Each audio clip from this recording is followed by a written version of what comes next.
মেয়েরা নাকি মাথার চুল বেচা খায়।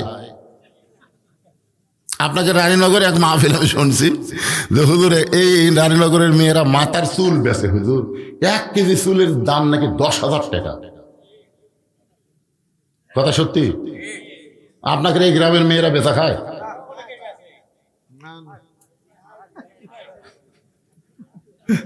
আমার ভাই বলতে না না নিজের গ্রামে দুর্নাম করবে। আপনি থাকেন না তো বুঝবেন কি? শোনেন না, মেয়েদের মাথার চুল লাগে ছাড়া শুধু একজন ব্যক্তি দেখতে পারবে, সেই ব্যক্তি হলো তার স্বামী। হুন্না লিবাসুল্লাকুম ওয়া আনতুম লিবাসুল্লাহুন্না। স্বামী ছাড়া মেয়েদের মাথার চুল লাগে ছাড়া কেউ দেখতে পারবি না। বাপও মেয়ে যদি বড় হয়, বাপও মেয়ের চুল লাগা ছাড়া দেখতে পারবে না। আর কতগুলো বাপ বেটা বিয়ে করবার যায়, বেটার বিয়ে হবি কি হবি না তার আগেই চুল লাড়ে। দেখি তো মা তোমার চুল, দেখি তো মা এটা তোর কোন পক্ষের মারে, দেখি তো মা তোমার হাত, দেখি তো মা এরকম হাত নিয়ে টিপে সারা টিপে বুড়ে লুচ্চা হয়ে গেছে। 19টা মেয়ে দেখছে, বিয়ে করাচ্ছে না। কে এতগুলো মেয়ে দেখা লাগবে কেন?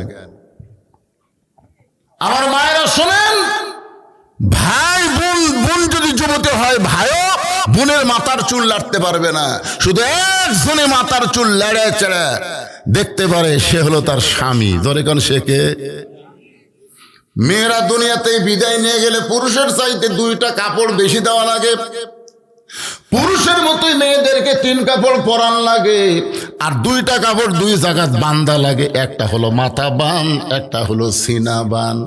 আপনি বলেন তো, মরার পরে যে মেয়ের মাথা বান্ধা ফরজ হয়ে যায়, জীবিত অবস্থায় সেই মেয়ের মাথার চুল বেচা কি? আমার মায়েরা খালি শুনতেছে আর চিন্তা করতেছে, এটা মনে হয় কি হুজুরের কানত দিছে। আমার মায়েরা শোনেন, উম্মে সালমার মধ্যে এমন কি গুণ আছে, যেই গুণ থাকার কারণে নবী শর্ত পুরো করে হলেও তাকে বিবাহ করবে। একটু ধৈর্য নিয়ে বসেন মা। খাদিজা বলতেছে, ইয়া রাসূলুল্লাহ, আপনার কাছে আমার 1 নম্বর চাহিদা হলো, ওই গারে হীরার মধ্যে আপনি 3 বছর সাধনা করেছেন। সাধনা করার পরে ফেরেশতা জিবরাইল আল্লাহর কোরআনের 5টা আয়াত নিয়ে আপনার কাছে আসলো। আপনি যখন কোরআন তেলাওয়াত করতে পারতেছিলেন না, ফেরেশতা জিবরাইল আপনাকে বুকের মধ্যে, এরপরে 5টা আয়াত নাজিল হলো। আপনি ওই যে গারে হীরা থেকে চলে আসলেন, আর কোনোদিন আপনি গারে হীরায় কোনোদিন গেলেন না। ওগো নবী, আমি খেয়াল করে দেখেছি, আপনি যেই জুব্বা পরা অবস্থায় ফেরেশতা জিবরাইল আপনাকে কোলাকুলি করলো, আপনার উপর কোরআনের 5টা আয়াত আল্লাহ নাজিল করলো, ওই জুব্বাটা আপনি যত্ন করে রাইখা দিয়েছেন। আমি মাঝে মাঝে খাদিজা তাকায় দেখি, আপনি জুব্বাটা বের করেন, জুব্বাই সুমা খান, আবার জুব্বা যত্ন করে রাইখা দেন। আমার বড় লোভ, আমি খাদিজা যখন মরে যাব, ওই জুব্বাটা আমার কাফনের কাপড় হিসাবে দিয়া দিবে।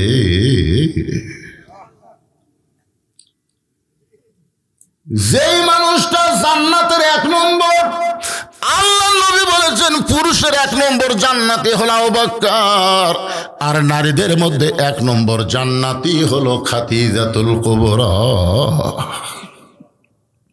সেই মানুষটা অন্ধকার কবরকে কেমন স্মরণ করে। ওগো আল্লাহর নবী, আমার 2 নম্বর চাহিদা হলো, আমি খাদিজা মরে যাওয়ার পর আমার দেহখানা আপনি নিজের 2 হাত দিয়ে কবরের মধ্যে নামাই দিবেন। আমার এই দেহটা আপনি নিজেই 2 হাতে ধরে আস্তে করে কবরের ঘরে নামায় দিবেন। আমার 3 নম্বর চাহিদা হলো, কবরে মাটি দেওয়ার পরে সবাই যখন কবর ছেড়ে চলে যাবে, এমন সময় আল্লাহ 2টা ফেরেশতা কবরে পাঠায় দিবে। ফেরেশতা আসিয়া যখন জিজ্ঞাসা করিবে, দিন কি তোমার মাবুদকে, বা তখন কি বলিবে? এই গান গাইলে গুনাহ হবে? তাহলে যুবকেরা সবাই আমার সঙ্গে একটু চর্চা করো। ফেরেশতা আসিয়া যখন জিজ্ঞাসা করিবে, দিন কি তোমার মাবুদকে, বা তখন কি বলিবে? আল্লাহ বিনে নাই রে মাবুদ। সবাই বলেন আল্লাহ বিনে নাই রে মাবুদ। জবানে তাই বলো রে বলো, মুখে আল্লাহ রাসূল সবে বলো। খাদিজা বলতেছে, ইয়া রাসূলুল্লাহ, মুনকির নাকির আমাকে 2-3টা প্রশ্ন করবে, আমি প্রশ্নের উত্তর দিবার পারবো কি পারবো না এই সাহস আমার হচ্ছে না। ওগো আল্লাহর নবী, আমাকে ওয়াদা দিয়ে দেন, মুনকির নাকিরের 3টা প্রশ্নের উত্তর আপনাকে আমার পক্ষ থেকে দেওয়া লাগবে। সঙ্গে সঙ্গে আল্লাহ নবী খাদিজাকে বুকের মধ্যে নিয়ে, নবীর চোখ দিয়ে দর দর করে পানি পড়তেছে। কারণ দুনিয়াতে যখন খাদিজার সঙ্গে নবীর বিয়ে হয়, খাদিজার সঙ্গে যখন নবীর বিয়ে হয়, তখন খাদিজার হাত নবীর হাতে কেউ তুলে দেয় নাই, বরং নবীর চাচা আবু তালেব এসে আল্লাহ নবীর 2টা হাত খাদিজার হাতে তুলে দিয়ে বললেন, মা শিশুকালে মইরা গেছে মা, গর্ভে থাকতে মরছে পিতা, নবী চোখে দেখলেন না। কে করিবে লালন পালন, কে দিবে সান্ত্বনা, এই দুনিয়ার এতিম নবী ছিলেন একজনা। খাদিজা শুধু নবীর বউ ছিলেন না, আল্লাহ নবীকে লালন পালন করেছেন। সেই খাদিজা যখন বলতেছে, ইয়া রাসূলুল্লাহ, আমি যখন মরে যাব আমার 3টা চাওয়া আপনাকে পুরা করা লাগবে। নবীর চোখ দিয়ে দর দর করে পানি পড়তেছে। আল্লাহ নবী খাদিজাকে বুকের মধ্যে নিয়ে বললেন, খাদিজা, ওই আল্লাহর শপথ করে বলতেছি, আমার আগে যদি আপনার মৃত্যু হয় তাহলে আপনার 3টা চাওয়াই আমি পুরা করব ইনশাআল্লাহ। এখানে কিন্তু নবী একটা মারাত্মক কথা বলেছেন। নবী বলেছেন, আমার আগে যদি আপনার, কথার দ্বারা বোঝা গেল কে কখন মরবে এটা আল্লাহর নবীও জানে না। ঠিক কথাটা বলেন না কেন? আবাদ পুকুরে 2 বন্ধু ঝগড়া লাগে, বলতেছে, আমাকে চিনিস, আমাকে চিনিস, খালি বগুড়ার থেকে ঘুরে আসা তো সাইজ কর্ম রে, এখন বার হুসি খালি ঘুরে আসে।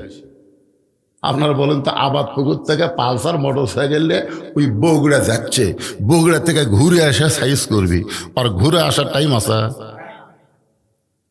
কি হিম্মত! আমাকে চিনিস, আমাকে চিনিস, খালি সামনে আমার দল ক্ষমতাত গেলে তো যে বলবে আমার দল ক্ষমতায় যাবে, আজকে রাত্রে আল্লাহ তার কোনো দোয়া কবুল করবে না। কারণ কোনো দল ক্ষমতায় যাবে না, সব সময় ক্ষমতায় আমার আল্লাহই থাকবে। ধরে কোন কথা ঠিক কি না? কারণ ক্ষমতার মধ্যে অন্য কাউকে ঢুকান যাবি কথা কন না রে ভাই। মুশরিক মানে কি? সমস্ত ক্ষমতার মালিককে আল্লাহ কোরআনে বললেন, তাবারাকাল্লাযী বিয়াদিহিল মুলক ওয়া হুয়া আলা কুল্লি শাইইন কাদির। আমার 5 মিনিট 4 টলে গল্প করতেছে, আওয়ামী লীগ ক্ষমতা ছিল, আগামীতে বিএনপি ক্ষমতা আসতেছে। 5 মিনিট 4 টলে গল্প করতেছে। 3-4 বার এটা শোনার পর আমি বললাম, নাউজুবিল্লাহ নাউজুবিল্লাহ নাউজুবিল্লাহ। একজন দৌড়ে এসে আমার হাত ধরে কয়, হুজুর নাউজুবিল্লাহ কেন? আমি বললাম, তোরা শিরক করলি রে। বলে, শিরক কিভাবে হলো? আওয়ামী লীগ ক্ষমতা ছিল না, না। বিএনপি ক্ষমতা আসবি না, না।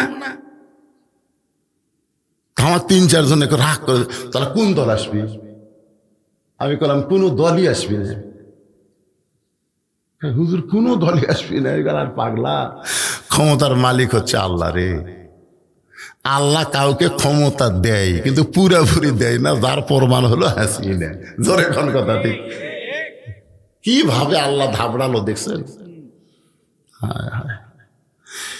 এই জন্যে যদি আজকে এই লাইলাতুল বরাতে আমরা দোয়া কবুল করতে চাই, তাহলে কোন দল ক্ষমতায় আসবে না, সব সময় যিনি ক্ষমতায় আছে তিনি কে? আরো জোরে জোরসে বলুন।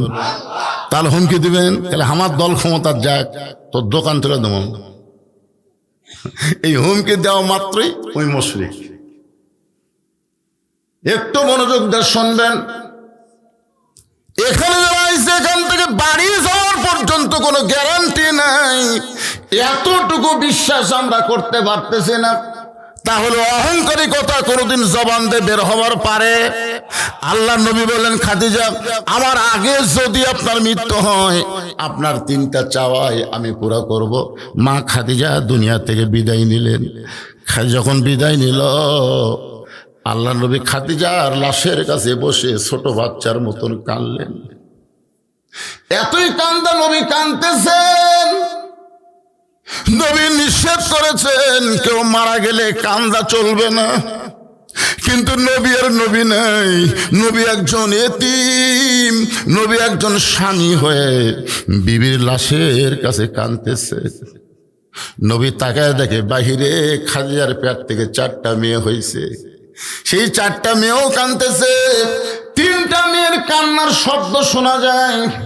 বড় মেয়ের নাম হলো জয়নাব, মেজো মেয়ের নাম হলো রোকেয়া, আর 3য় মেয়ের নাম হলো কুলসুমা, আর 4র্থ মেয়ের নাম হলো খাতুনে জান্নাত ফাতেমা। রাসূল চোখের পানি মুছে দেখে 3টা মেয়ে কাঁদতেছে জোরে জোরে, কিন্তু ফাতেমা কাঁদতেছে, চোখ দিয়ে পানি পড়তেছে, গাল বয়ে বয়ে, এমনকি থুতুনি পর্যন্ত ভিজে মাটির পানি পড়তেছে, কিন্তু কান্নার কোনো শব্দ শোনা যায় না। আল্লাহ রাসূল 3টা মেয়ের মধ্যে ফাতেমাকে ঘরে ডাকলেন। ফাতেমা, তোমার মা দুনিয়া থেকে বিদায় হয়ে গেছে, তুমি একটু আমার কাছে আসো তো মা। ফাতেমা যেই মাত্র নবীর কাছে গেল, আল্লাহ নবী ফাতেমাকে বলতে, ফাতেমা রে, তোমার মা দুনিয়া থেকে বিদায় নেওয়ার আগে আমাকে 2টা ওসিয়ত করেছে, ওসিয়ত পালন করা হলো ওয়াজিব। ফাতেমা বললেন, বাবা কি ওসিয়ত করেছে?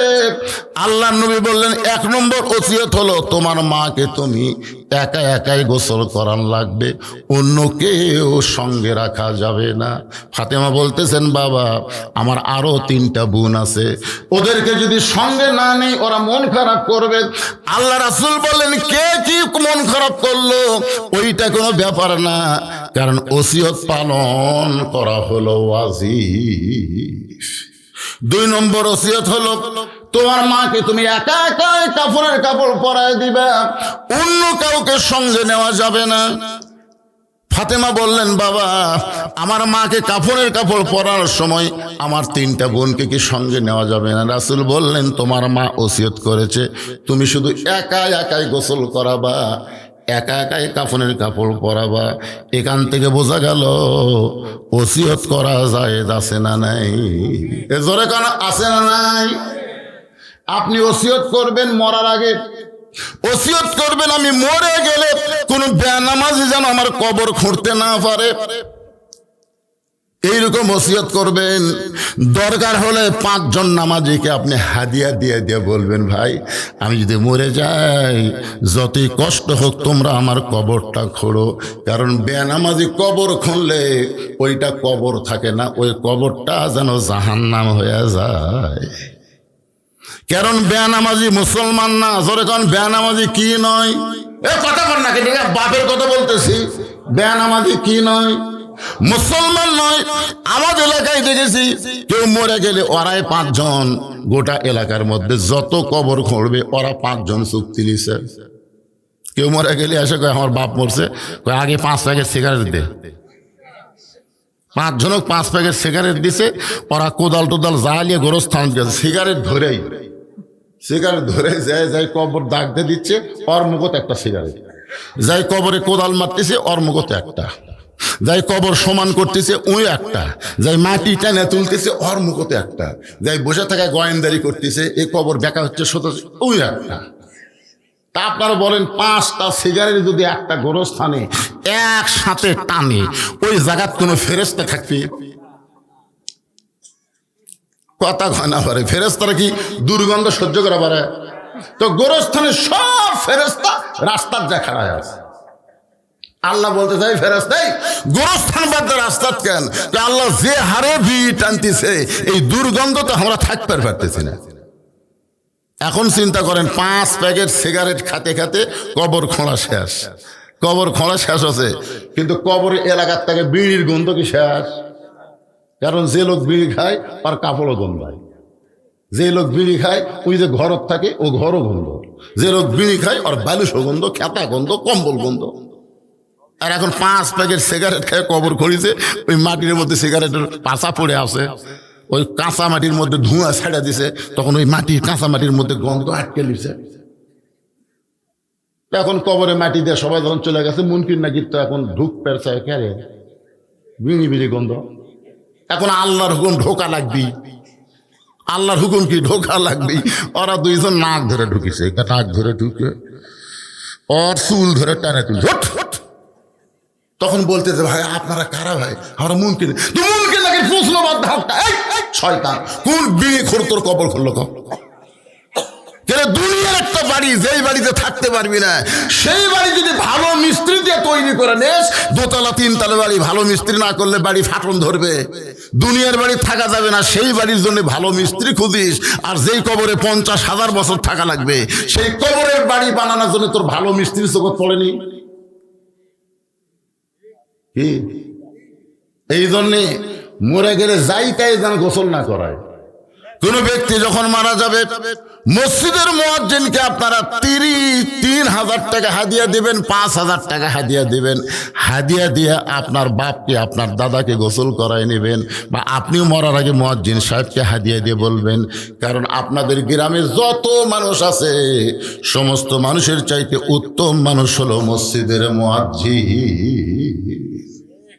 ঠিক করলেও ঠিক, না করলেও ঠিক, মুয়াজ্জিন থেকে পছন্দ হচ্ছে না। আল্লাহ রাসূল বেলালকে কাছে ডাকতে বললেন, বেলাল আমি যখন লাইলাতুল মিরাজে জান্নাতের মধ্যে ঢুকতেছিলাম, আমি জান্নাতে ঢোকার পরে আমার বাম সাইডে খড়ম পা দিয়ে কে যেন জোরে জোরে হেঁটে যায়। আমি নবী চমকে গিয়ে বললাম, জিবরাইল, যেই জান্নাত এখন পর্যন্ত কেউ দেখে নাই, আমি নবী জান্নাতের মধ্যে ঢুকলাম, কিন্তু আমার বাম সাইড দিয়ে কে হেঁটে হেঁটে যায়? জিবরাইল বলে, নবী গো, আপনি হলেন ইমাম আর ওইটা হলো মুয়াজ্জিন। আল্লাহ রাসূল মেরাজ করে ফিরে আসার পরে বেলালকে বললেন, বেলাল, ও বেলাল, আমি তোমাকে জান্নাতের মধ্যে দেখলাম, তুমি আছো মক্কায়, এখান থেকে জান্নাতে কেমনে গেলে? বেলাল বলে, রাসূলুল্লাহ, আমার একটা আমল হলো ওযু যাওয়ার সঙ্গে সঙ্গে ওযু করি, অপবিত্র অবস্থায় একটা মুহূর্ত আমি থাকতে পারি না। রাসূল বলে, বেলাল রে, এই আমলের কারণে আল্লাহ তোমাকে ওরা ফায়না লাকা যিকরাক এত সম্মান দিয়েছে। যখন 5 ওয়াক্ত নামাজ কায়েম হয়ে গেল, বেলালকে আল্লাহর পক্ষ থেকে যখন মুয়াজ্জিন করা হলো, একদিন মদিনায় হাজার হাজার সাহাবীদের মধ্যে আল্লাহ নবী বেলালকে কাছে ডাক দিয়ে বললেন, বেলাল দেখি তুমি আমার একটু কাছে দাঁড়াও। হযরত বেলাল যখন নবীর কাছে দাঁড়াইলো, নবী বলেন, বেলাল রে, আমার চাইতে তোমাকে খাটো দেখা যায়। বেলাল বলে, হুজুর, আপনি হলেন ইমাম, আমি হলাম মুয়াজ্জিন, আপনার চাইতে তো আমি খাটো হবই। রাসূল বলে, বেলাল, এই দুনিয়াতে তুমি ইমামের চাইতে খাটো হলে কি হবে? হাসরের ময়দানে আল্লাহ তাআলা ইমামের চাইতে মুয়াজ্জিনের মাথা উঁচু করে দিবে। শুধু মাথা উঁচু করবে না, আল্লাহ কুদরতি হাত দিয়ে মুয়াজ্জিনের মাথায় একটা নূরের টুপি পরায়া দিবে। তাহলে আপনি মারা গেলে আপনার লাশটা মুয়াজ্জিন গোসল করায় দিবে। আপনার 14 গোষ্ঠীর মধ্যে যদি কোনো আলেম না থাকে, তাহলে মসজিদের ইমামকে আপনি বলবেন, হুজুর আমার জানাজার নামাজটা আপনি পড়াবেন। যার পাশে আপনারা 5 ওয়াক্ত নামাজ পড়েন, সে যদি জানাজার নামাজ পড়ায়, অসুবিধা আছে? কারণ 5 ওয়াক্ত নামাজ হলো ফরজে আইন, আর জানাজা হলো ফরজে কিফায়া।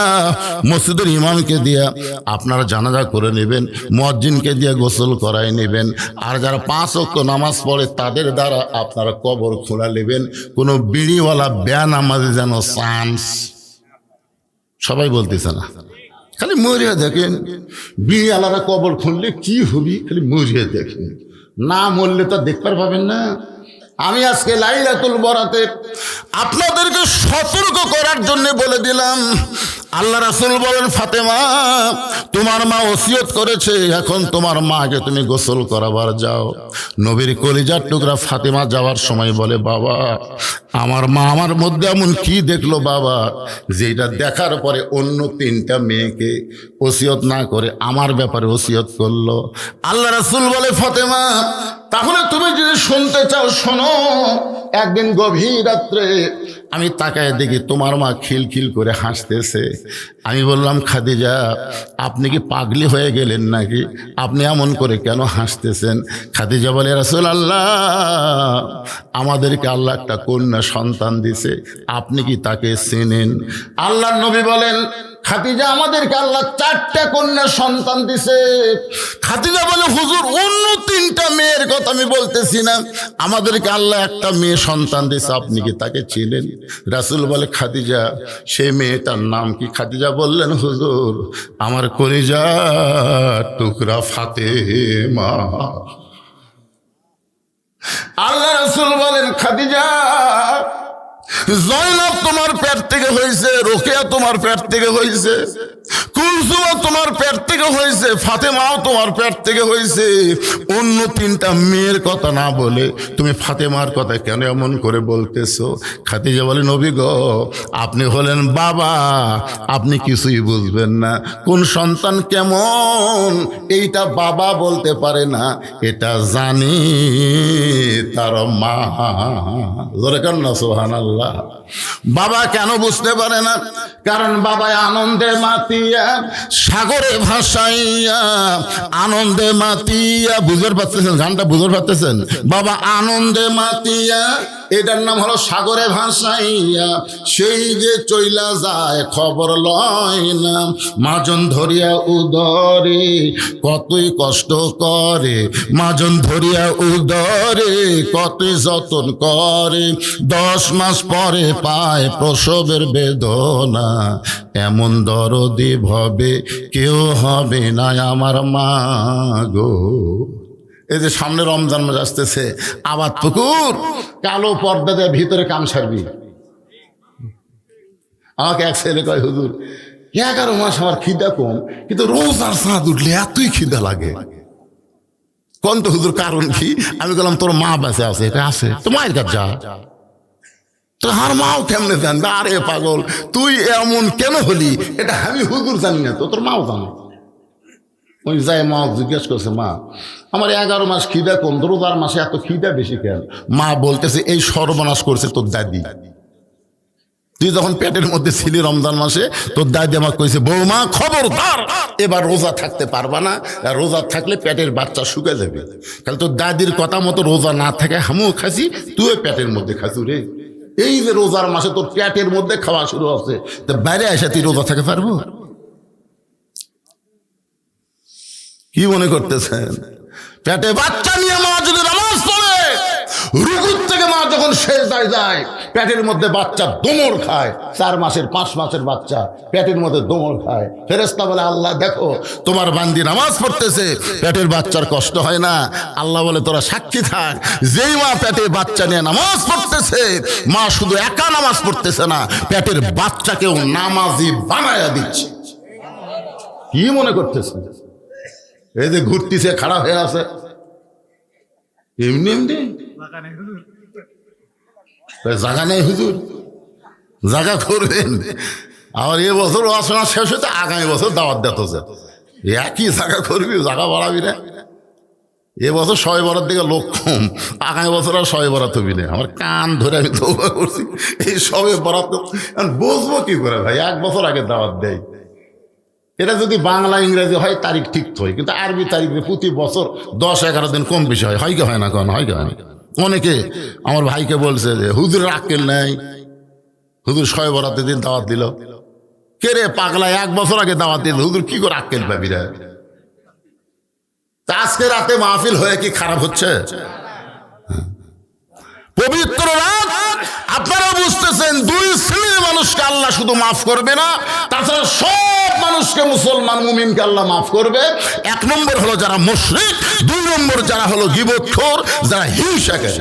এই 2টা শ্রেণীর মানুষ ছাড়া সবাইকে আল্লাহ আজকে রাতে মাফ করে দিবে। জোরে কারো সুবহানাল্লাহ। আল্লাহর বান্দার একটু মনোযোগ দিয়ে শুনবেন। আমার মায়েরা যারা পর্দার অন্তরে ওরা খালি চিন্তা করতেছে উম্মে সালমার সঙ্গে নবীর বিয়ে কখন হবে, সত্য পুরা করে। কি গুণ মা, আজকে সেই গুণের ওয়াজ আপনাদেরকে শোনা লাগবে। মায়ের একটু মনোযোগ দিয়ে বসবেন। খাদিজা বলতেছে ইয়া রাসূলুল্লাহ, ওই জয়নাব যখন আমার পেটের মধ্যে ছিল তখন আমার পেটে বড় হয়ে গেছিল, পেটের ওজনও পর্যন্ত বেড়ে গেছিল। এই জয়নাব বড় মেয়ে যখন প্রসব হলো, আমি খাদিজা তখন প্রসব ব্যথায় বেহুশ হয়ে গেছিলাম। আমার দ্বিতীয় মেয়ে রোকেয়া যখন আমার পেটের মধ্যে আসলো, আমার পেট উঁচু হয়েছিল, পেটের ওজন বেড়ে গেছিল। এই রোকেয়া যখন জন্ম নিল তখন আমার প্রসব ব্যথা এত বেশি হলো। কুলসুমা যখন আমার পেটের মধ্যে থাকলো, আমার পেটটা উঁচু হয়েছিল, পেটের ওজন পর্যন্ত বেড়ে গেল। আমার কুলসুমা যখন দুনিয়াতে ভূমিষ্ঠ হইল, আমি শুধু প্রসব ব্যথা পাইনি গো নবী, রক্ত পর্যন্ত আমার ঝরেছে। কিন্তু আল্লাহর শপথ করে বলতেছি, আমার কলিজার টুকরা ফাতেমা যখন আমার পেটের মধ্যে আসলো, আমার পেট উঁচু হয়েছিল কিন্তু পেটের মধ্যে কোনো ওজন পাই নাই। ওই ফাতেমা যখন দুনিয়া ভূমিষ্ঠ হইল, আমি কোনো প্রসব ব্যথা বুঝতে পারি নাই। আমার ফাতেমার জন্য কোনো ধাত্রী লাগে নাই, একা একা ফাতেমা দুনিয়াতে আসলো। আমি মা হইয়া তাকায় দেখি ফাতেমা তার দুইটা হাত নিজের ইজ্জতের উপর দিয়া দুনিয়াতে ভূমিষ্ঠ হইল। আমি মা হইয়াও কোনোদিন ফাতেমার ইজ্জত দুই চোখে দেখতে পারি নাই। আমার তখন থেকে বিশ্বাস, এই ফাতেমা সাধারণ কোনো মেয়ে না। ওই ফাতেমা যদি আমাকে গোসল করাইয়া দেয়, ফাতেমা যদি আমাকে কাফনের কাপড় পরাইয়া দেয়, ওই পবিত্র হাতের পরত যদি খাদিজার দেহের মধ্যে থাকে, আর যাই হোক কবরের আযাব আল্লাহ আমাকে কম দিবে। সর্বপ্রথম ঈমান গ্রহণ করেছে, জান্নাতের 1 নম্বর মহিলা হওয়ার পরেও কবরকে নিয়ে এত টেনশন, এত চিন্তা করতেছে। নবীর মেয়ে ফাতেমা এবার মাকে গোসল করার জন্য ঘরের মধ্যে ঢুকলেন। মা খাদিজারে নিজের মেয়ে গোসল করায়া দিয়া যখন আল্লাহর নবীর কাছে এসে বললেন, বাবা মাকে গোসল করায় দিয়েছি, এখন মাকে কাফনের কাপড় পরাতে হবে। আল্লাহ নবী আস্তে করে গিয়া ওই যত্ন করে রাখা ওই জুব্বাটা বের করে এনে ফাতেমার হাতে দিয়ে বললেন, মা এই জুব্বাটাই তোমার মাকে কাফনের কাপড় হিসাবে পরায়া দাও। ফাতেমা চোখের পানি বের করে বলে, বাবা মক্কার দোকানে কি নতুন কোনো কাপড় নাই? নতুন কোনো কাপড় না দিয়া এই পুরাতন জুব্বা কেন দিচ্ছেন বাবা? আমি শুনেছি আমার মায়ের মুখে, আমার মা যখন মক্কার সব চাইতে ধনবতী রমণী ছিল, আপনি তখন ছিলেন মক্কার সব চাইতে গরিব, আপনি অনাথ ছিলেন, আপনি এতিম ছিলেন। আমার মাকে আপনি ধনী রমণীকে বিয়ে করলেন, আমার মায়ের যত সম্পদ ছিল সব আল্লাহ রাস্তায় দান করে দিল। এরপরেও কি বাবা আপনি মক্কার দোকান থেকে নতুন কোনো কাপড় দিবার পারলেন না? এই পুরাতন জুব্বা কেন দিচ্ছেন বাবা? মা মরে যাওয়ার সঙ্গে সঙ্গে মায়ের প্রতি কি আপনার দয়া কমে গেল? আল্লাহ রাসূল বলে, ফাতেমারে এই জুব্বা আমি তোমার মাকে দিচ্ছি না মা, এই জুব্বা আমি তোমার মাকে দিচ্ছি না, বরং তোমার মা এই জুব্বা আমার কাছে চাইছে। এই জুব্বা দুনিয়ার সাধারণ কোনো জুব্বা নয় ফাতেমা, এই জুব্বার সাথে আল্লাহর কোরআনের সম্পর্ক রয়েছে। আপনারা বলেন তো, যার সাথে আল্লাহর কোরআনের সম্পর্ক থাকে তার দাম বাড়ে না কমে? আরো জোরে বলেন, বাড়ে না কমে? আগামী 12 তারিখে আমাদের বাংলাদেশে একটা নির্বাচন হবে। মানুষের আইন দিয়া আল্লাহর কোরআন দিয়ে একটা খেলা শুরু হবে। সেই খেলায় আমরা যদি কোরআনের সঙ্গে থাকতে পারি, তাহলে আল্লাহ দুনিয়াতে আমাদের দাম বেড়ে দিবে, আখিরাতেও আমাদের দাম বাড়াবে। কারা কারা আল্লাহর কোরআনের সঙ্গে সম্পর্ক করতে চান, দুইটা হাত তুলে আমার আল্লাহরে দেখান। লিল্লাহে তাকবীর। হাত নামান। এখানে অনেকে চিন্তা করতে, হুজুর আমি বিএমপি করি, আমি আওয়ামী লীগ করি, আমি এই করি, আমি সেই করি। বিএমপির ভাইয়ের আপনারা জানেন না, বিএমপির যিনি প্রতিষ্ঠাতা তিনাকে যখন হত্যা করা হলো ওই চিটাগাঙ্গের সার্কিট হাউসে, হত্যা করার পরে আপনারা অনেকেই জানেন না তার কাছে একটা ব্রিফকেস পড়েছিল। সবাই মনে করেছিল ব্রিফকেসের মধ্যে অনেক ডলার আছে, অস্ত্রপাতি থাকতে পারে, ব্যাংকের চেক থাকতে পারে, না জানি কি অমূল্য সম্পদ আছে দুনিয়াবি। এইটা মনে করে চিটাগাঙ্গে ব্রিফকেস খোলে নাই। ওই ব্রিফকেস ঢাকায় নিয়ে এসে যখন খুললো, গোটা ব্রিফকেস খুলে দেখা গেল দুইটা মাত্র জিনিস, একটা হলো জায়নামাজ আর একটা হলো আল্লাহর কোরআন। একটা হলো জায়নামাজ, একটা হলো কোরআন। শহীদ প্রেসিডেন্ট জিয়াউর রহমান যে কত বড় আল্লাহর ওলি ছিল, তিনি ধর্ম নিরপেক্ষতাকে কবর দিয়া বিসমিল্লাহির রহমান রহিম দিয়া সংবিধানের শুরু করলো। ইসলামী মূল্যবোধের সরকারকে গঠন করে সর্বদলীয় একটা দল সৃষ্টি করলো। জোরে কোন কথা বল না কেন ভাইজান? তার স্ত্রী বেগম দিয়ে গোটা পৃথিবীর ভিতরে এখন পর্যন্ত যত জানাজা হয়েছে, বেগম জিয়ার মতন মানুষ কারো জানাজাত হয় নাই, শহীদ জিয়ারও হয়েছে। তখন মিডিয়া ছিল না, মানুষ এত প্রচার পায় নাই, কিন্তু বেগম জিয়ার জানাজায় এত মানুষ হলো, আলেম ওলামা হলো। অনেকে হিসাব করে বলেছে 2 থেকে 2.5 লক্ষ আলেম পর্যন্ত তার জানাজায় সামিল হয়েছিল। এটা কেন হয়েছে ভাই? কারণ যতদিন তিনি ছিলেন ক্ষমতার চেয়ারে, আল্লাহ দিছিল কোন আলেমদের হাতে কোনোদিন তিনি হাত করা পড়ান নাই। তিনি আলেমদের সম্মান করেছেন।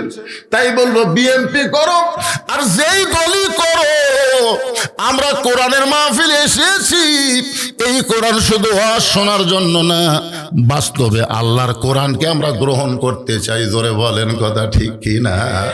কোরআনের সঙ্গে সম্পর্ক রাখলে তার দাম বাড়ে না কমে? একই গাছের কাঠ দিয়ে 3টা জিনিস বানাইছে, একই গাছের কাঠ দিয়ে 3টা জিনিস বানাইছে। একটা হলো সোফা, একটা হলো খাট, আর একটা হলো রেহাল। একই গাছের কাঠ দিয়ে 3টা জিনিস বানালো, একটা সোফা, একটা খাট, একটা রেহাল। আপনারা বলেন তো, খাটের সাথে মানুষের সম্পর্ক, খাটের দাম বাড়বে না? সোফার সাথে মানুষের সম্পর্ক, সোফারও দাম বাড়বে না। কিন্তু রেহালের সাথে আল্লাহর কোরআনের সম্পর্ক, যার কারণে রেহালের দাম আল্লাহ বাড়াইয়া দিল। এরকম তাকের উপরে কোরআন শরীফ আছে রেহালে, বুঝছেন? কাঠের রেহালের উপর কি আছে? কিন্তু কোরআন শরীফ লিবার যে হঠাৎ ভুল বশত রেহাল পায়ের কাছে পড়ছে, ইচ্ছা করে ফালাইনি, ভুল বশত পড়ছে, ওই রেহালক তুলে 3বার চুমা খাচ্ছে। রেহাল বলতেছে, কে রে খাট, এ সোপা, একই গাছের মধ্যেই তো আমরা 3 জন। আমি পায়ের কাছে পড়ে গেছি, আমার তুলে 3বার চুমা খেলো, তোরকে 2 জনের খবর কি? খাট বলতেছে, ভাই আমাকে লাত্তানার জন্যই বানাচ্ছে রে। সোফা বলতেছে আমার গো লাত্তি খাওয়ার জন্য। তাহলে কি বুঝলেন?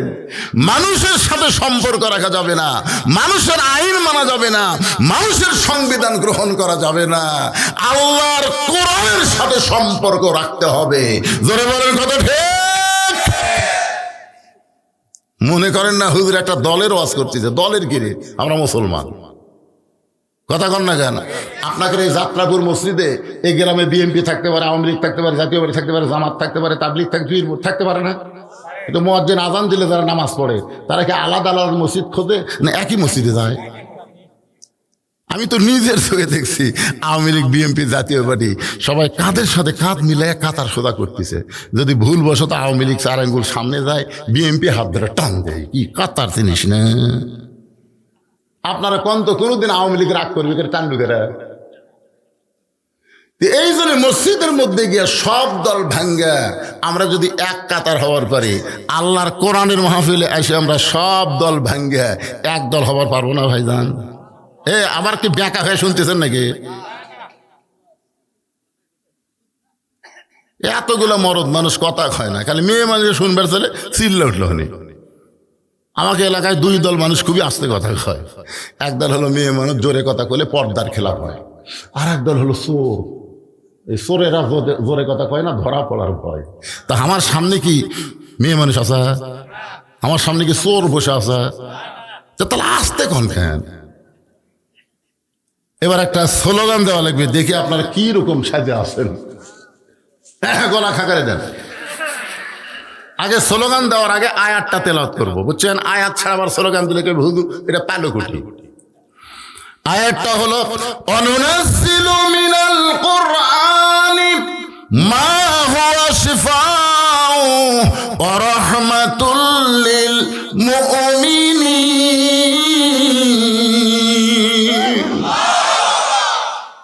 এর এখন বাংলা স্লোগান হলো সব সমস্যার সমাধান আপনার বলবেন দিতে পারে আল কোরআন। সব সমস্যার সমাধান দিতে পারে আল কোরআন। এর চাইতে জোরে পারবেন না। কেরে যারা খাড়া হয়ে আছে তোমরা কি দিবা না? তোমরা দিচ্ছা? মাশাআল্লাহ, সবাই দিবে। সব সমস্যার সমাধান আল কোরআনের আলো। লিল্লাহি তাকবীর, সুবহানাল্লাহ। এক তাকবীরে শয়তান এলাকা ছাড়া চলে গেছে, আর তাকবীর ওয়ালার জন্য আল্লাহ জান্নাতের দরজা খুলে ধরেছে। সালামুন আলাইকুম তিবতুম ফাদখুলুহা খালিদিন। আল্লাহ নবী বললেন, ফাতেমা এই জুব্বা দুনিয়ার সাধারণ কোনো জুব্বা নয় মা, এই জুব্বার সঙ্গে আল্লাহর কোরআনের সম্পর্ক রয়েছে। এই জুব্বা আমি দেইনি মা, তো আমার কাছে চাইছে।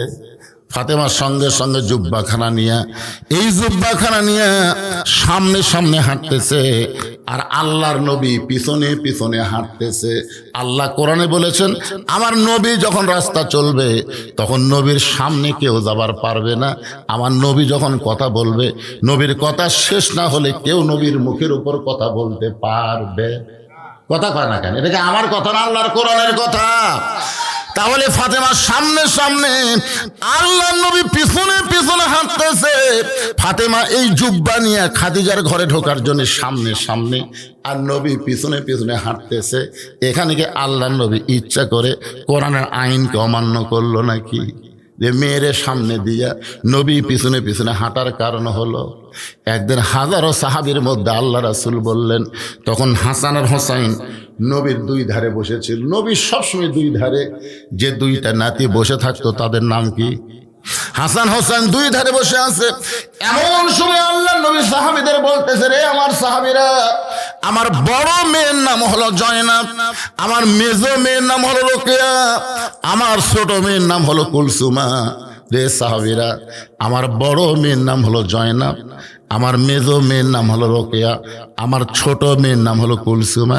সাহাবীরা সবাই চিন্তা করতেছে, নবীর মুখের উপর তো কথা বলা যাবে না, নবীর যে আর একটা মেয়ে আছে, নবী সেই মেয়ের কথা বলতেছে না। নবী তৃতীয়বার যখন বলতেছে, আমার বড় মেয়ের নাম হলো জয়নাব, আমার দ্বিতীয় মেয়ের নাম হলো রোকেয়া, আমার তৃতীয় মেয়ের নাম হলো কুলসুমা, সঙ্গে সঙ্গে হাসান হোসেন দুই ভাই বলতেছে, সজাই আমাদের মা গরিব বলে আমাদের মায়ের কথা নানার মনে নাই। নানা তিনবার তিনটা মেয়ের কথা বলে, কিন্তু আমাদের মা গরিব বলে আমাদের মায়ের কথা কয় না ভাই, আমরা আর এখানে থাকবো না। হাসান হোসেন গলা ধরে দুইজন যখন যাবার চাই, নবী দুইজনের হাত ধরে টান দিয়া বুকের মধ্যে দিয়ে কপালে আর গালে চুমা খায়, বলে, ভাই রে, তোদের মা ফাতেমা আমারও মা। সমস্ত সাহাবীরা বলে, ইয়া রাসূলুল্লাহ, ফাতেমা আপনার মা কেমনে হয়? ফাতেমা তো আপনার মেয়ে, তাহলে মা কেমনে হয়? রাসূল বললেন, তাহলে শোনো, ওই তাইফের ময়দান থেকে রক্তমাখা শরীর নিয়ে আমি যখন মক্কা ফিরে আসলাম, ওই বছর আমার চাচা আবু তালেব দুনিয়ার থেকে বিদায় নিয়েছে, ওই বছর আমার দরদের বিবি খাদিজাও দুনিয়ার থেকে বিদায় নিয়েছে। আমার রক্ত আমাকে শরীর নিয়ে আমি যখন ঘরের মধ্যে বসেছিলাম, এমন সময় আমার তিনটা মেয়ে জয়নাব আর রোকেয়া কুলসুমা, এরা তিনজন ঘরের মধ্যে ঢুকে বলতেছে, বাবা রক্তাক্ত হয়ে তায়েফ থেকে আপনি মক্কায় ফিরে আসলেন, বাবা এই কষ্ট আপনি কেমনে সহ্য করবেন?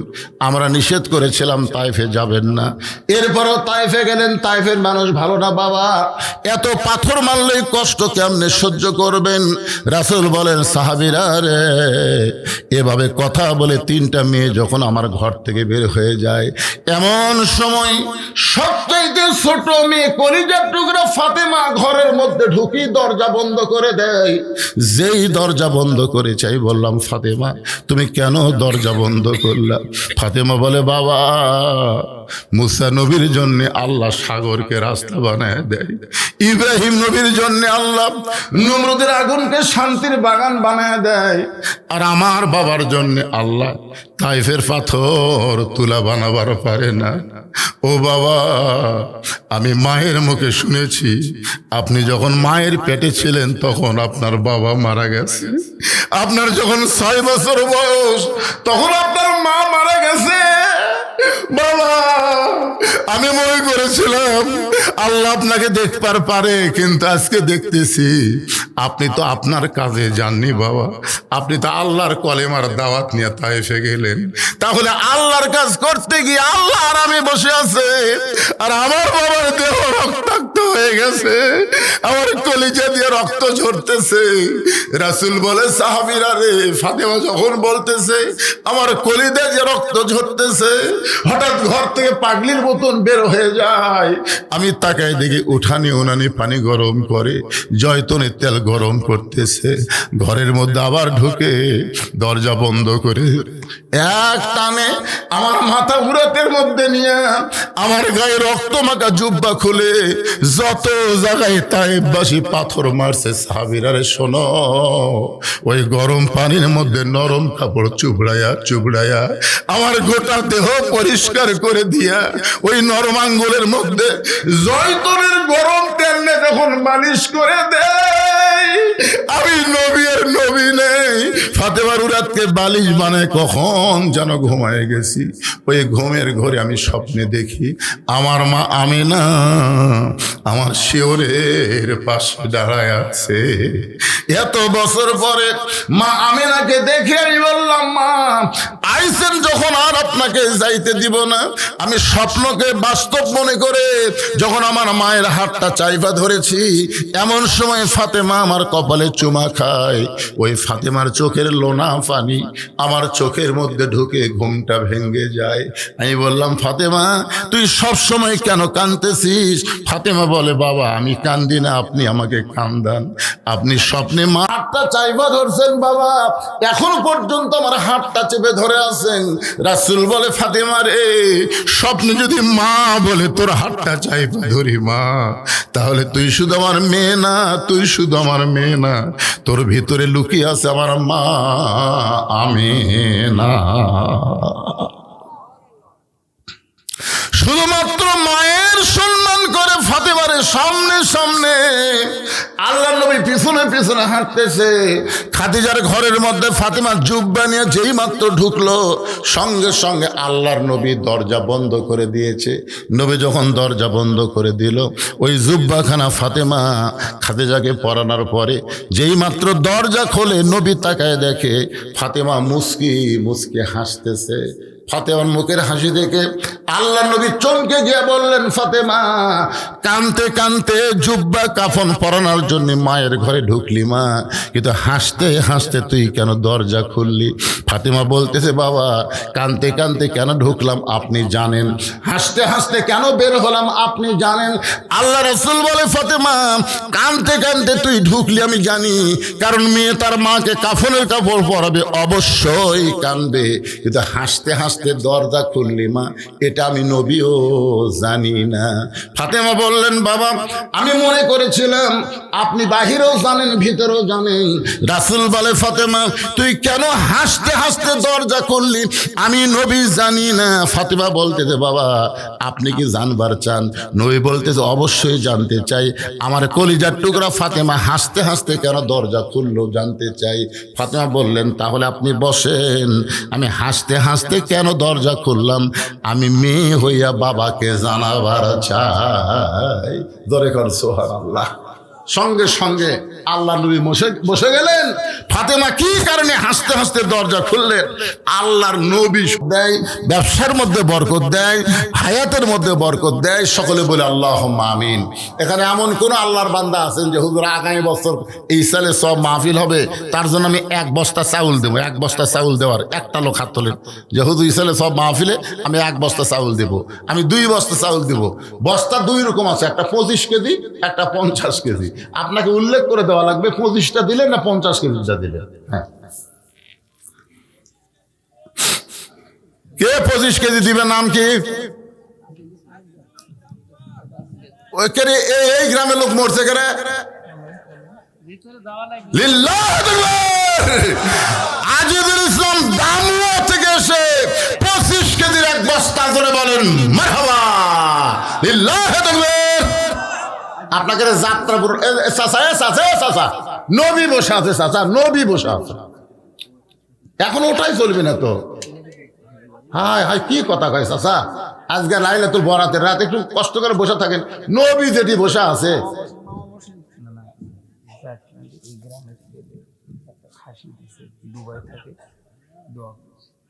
মুরব্বী চাচা, এই যে চাচা, চাচা মন খারাপ, পেশাব লাগছে নাকি?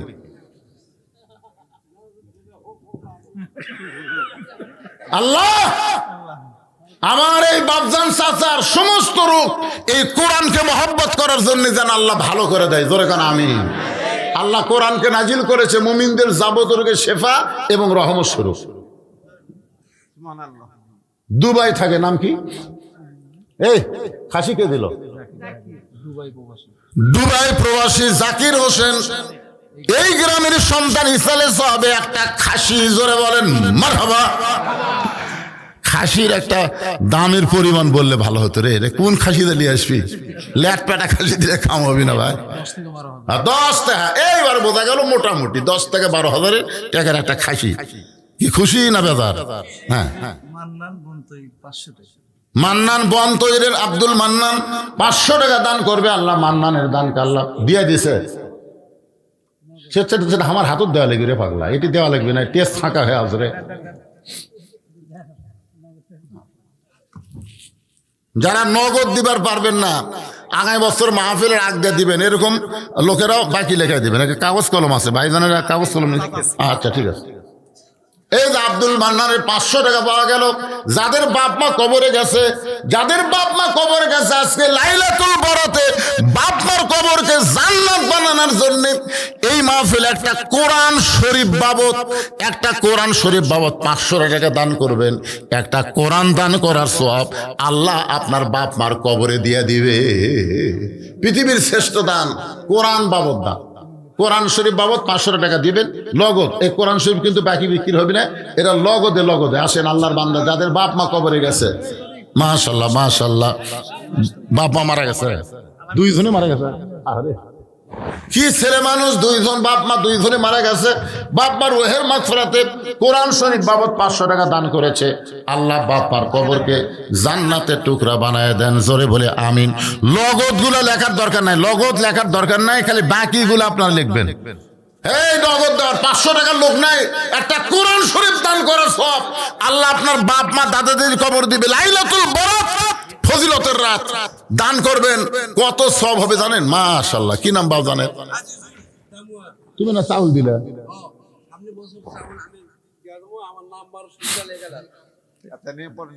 আচ্ছা ঠিক আছে। আইজুল দামুয়া, আইজুল একটা থাকলে সমস্যা নাই, 2টা হলে বিপদ।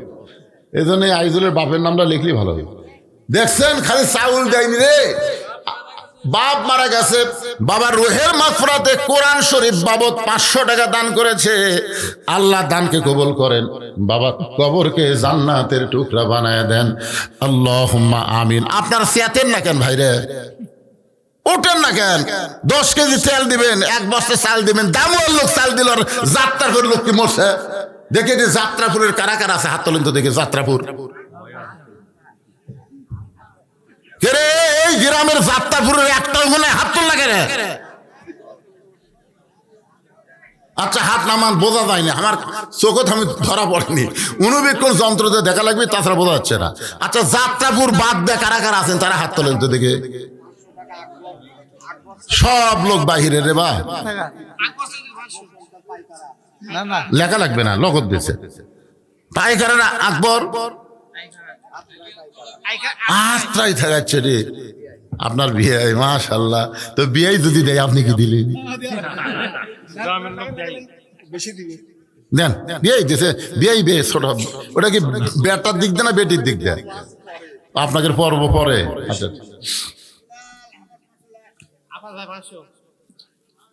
দেখছেন আত্রায়ের বিয়ে এসে কোরআন শরীফ বাবদ 500 টাকা নগদে দান করেছে। পিছনে হাটে কেড়ে, এখন হাটে কেড়ে রাস্তা বন্ধ করে দাও তো। এই ছেলে যারা দাঁড়ায় আছো, একটা লোক যেন ফেরত যাবার না পারে। নবী বসে আছে,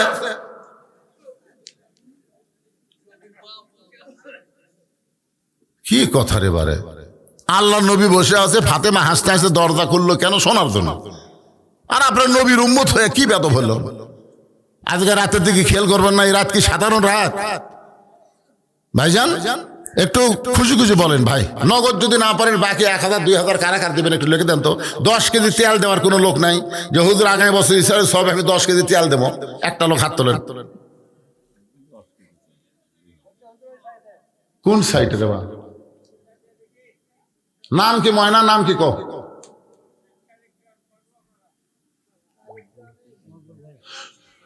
মকবুল হোসেন, কালীগ্রাম, কসবা পাড়া, 10 কেজি তেল। ধরে বলেন মারহাবা। আচ্ছা, আপনার পোলা কি দেয়া, সমিন না সরষে? তাহলে কিন্তু সরষে দেওয়া লিখবি, সরষে। মাশাআল্লাহ, 10 কেজি সরিষার তেল করবে দান। হ্যাঁ, সেটাই তো আপনি মকবুল হোসেন 10 কেজি সরিষার তেল করবে দান, কালীগ্রাম, কসবা পাড়া। আল্লাহ দানকে কবুল করেন, আল্লাহুম্মা আমিন। বেটা অসুস্থ, আইজুর রহমান 10 কেজি পেঁয়াজ 100 টাকা নগদে করছে দান। আমরা দোয়া করে দিলাম, আল্লাহ বেটাকে যেন সুস্থতা দান করে। জোরে কোন আমিন। সবাই বলে আল্লাহুম্মা আমিন। দেন, আপনাদের মধ্যে 10 কেজি 20 কেজি পেঁয়াজ দেওয়ার লোক নাই? আজিজেরই দোকান আছে, তো সব নেবেন ওর কাছ থেকে। এই গ্রামে আজকে মাহফিল শুনবার আছেন, এই গ্রামে শ্বশুর বাড়ি একটা জামাই আছেন? আপনাদের মধ্যে কি একটা জামাই আছে? দেখেন তো, একটা জামাই। শ্বশুরের গ্রামে ওয়াজ শুনবার আছেন, একটা জামাইও মাহফিল আসেননি।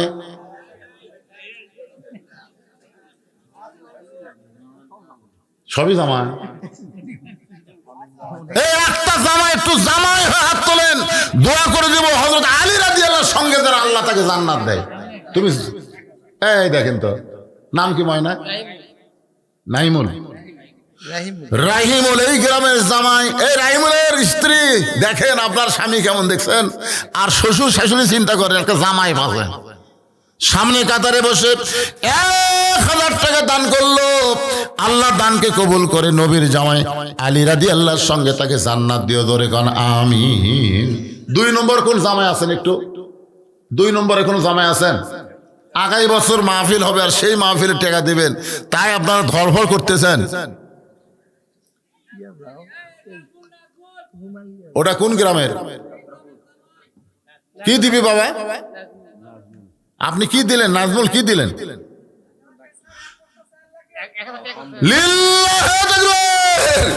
এটা তো ডবল জামাই রে। 1000 টাকা, আবার 1 বস্তা চাউল করছে দান। আল্লাহ নবীর ডবল জামাই ওসমান গনির সঙ্গে আল্লাহ তারে জান্নাত দেন। জোরে কোন আমিন। জোরে বল আল্লাহুম্মা আমিন। আর একটা জামাই খাড়া হন তো।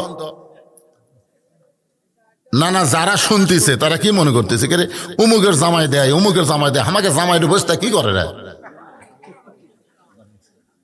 আর জামাই নাই? 25 কেজি না 50 কেজি? এই যে জামাই, আপনি যে 1 বস্তা চাউল দিলেন, নাকি 25 না 50 বাবা? মা এটা আরো খুশি রে বারে, নগদে 1000 টাকা। এ ছোট মোটো বস্তা না, 50 কেজির 1 বস্তা। ধরে গান মারহাবা লিল্লাহ তাকবীর।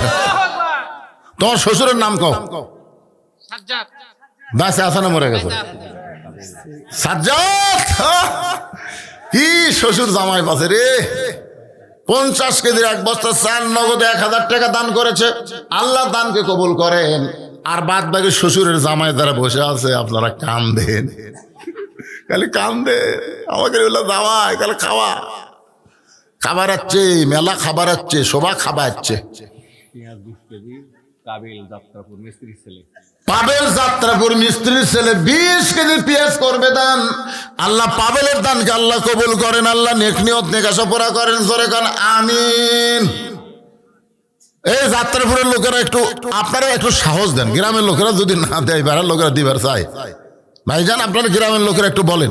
এখানে যাত্রাপুর লোক না বসার পিছনে কারণ আমি বুঝেছি। কারণ জায়গা ছোট, ওরা যদি বসে আপনারা বসবেন কুটি, এই বুঝাই এরা বসেনি। এরা সব দরজাত ভিড় করতেছে। কে বাবা তোমরা কিছু কও কও। এই যে যুবকেরা কষ্ট করে মাহফিল করতেছে, সেই সোনার যুবকদের বলতেছি, এ বছর না তো আগামী বছর দিবে 1 বস্তা চাল দাও। দেখি যারা দাঁড়িয়ে আছো তোমাদের মধ্যে হাত তোলার মতো কেউ আছে? 1 বস্তা চাল। রুমাল কে এখনই চালু বাড়া? রুমালের কামাই মানে কি? তাও দিবে সিরা ছুটে, পানালা লেয়নি, চালা ধরেনি, ওই টেপ মারা ছিঁড়া মার।